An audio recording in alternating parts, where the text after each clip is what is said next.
এটা ওয়েলিংটন শহরের হার্টবিট, সামুদ্রিক বাতাসে ভেসে আসা গল্প আর জলরঙে আঁকা বাস্তবতা।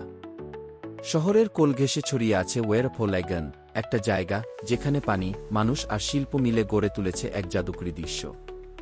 আর ঠিক সেখানে দূরে দাঁড়িয়ে আছে এক রহস্যময় ভাস্কর্য, সাদা, বক্র আর নীরব। নাম তার অ্যালবেট্রস। কেউ ভাবে এটা পাখির ডানা, কেউ দেখে ঢেউয়ের ভাষা। কিন্তু এর পেছনে আছে এমন এক গল্প যা কেবল চোখে দেখা নয়, মনে অনুভব করার জিনিস। আপনি কি জানেন, ওয়েলিংটনের এই ঝর্ণাটা একসময় ছিল বিতর্ক আর কল্পনার কেন্দ্রবিন্দু। নামে অ্যালবেট্রস ফান্টেইন, কিন্তু এখানে কোনো পাখি নেই, নেই কোনো পরিষ্কার ব্যাখ্যা। তবুও 1986 সালে যখন শিল্পী টানিয়া অ্যাশকেন এটি নির্মাণ করেন, তখনই শুরু হয় এক নতুন অধ্যায়, পাবলিক আর্টের বিপ্লব।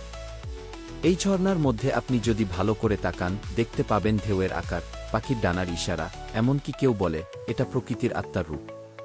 কিন্তু আসল রহস্য লুকিয়ে আছে এর শব্দে।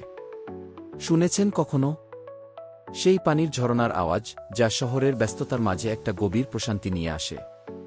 এই ভাস্কর্যটি ছিল এতটাই শক্তিশালী যে এটি থেকেই জন্ম নেয় ওয়েলিংটন স্কাল্পচার ট্রাস্ট, একটি সংগঠন যারা আজ পর্যন্ত শহরটিকে সাজিয়ে রেখেছে শিল্পের নানা রূপে। ভাবুন তো, একটা ঝর্ণা কিভাবে বদলে দিল একটা শহরের আর্ট কালচারের দৃষ্টিভঙ্গি। ভিডিওটি দেখুন, আবিষ্কার করুন ইতিহাস, শিল্প আর কল্পনার এক জাদুকরী সংমিশ্রণ। আর কমেন্টে লিখে জানান আপনার চোখে এই ঝর্ণাটা কীরকম।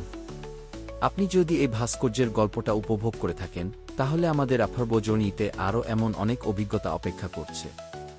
ভিডিওটি ভালো লাগলে লাইক দিন, মতামত দিন, আর যারা শহর আর শিল্প ভালোবাসে তাদের সঙ্গে শেয়ার করতে ভুলবেন না। সাবস্ক্রাইব করে আমাদের সঙ্গে থাকুন, কারণ পরের গন্তব্য আরও এক অজানা সৌন্দর্য। ধন্যবাদ আমাদের সঙ্গে এই যাত্রায় থাকার জন্য। দেখা হবে খুব শিগগির।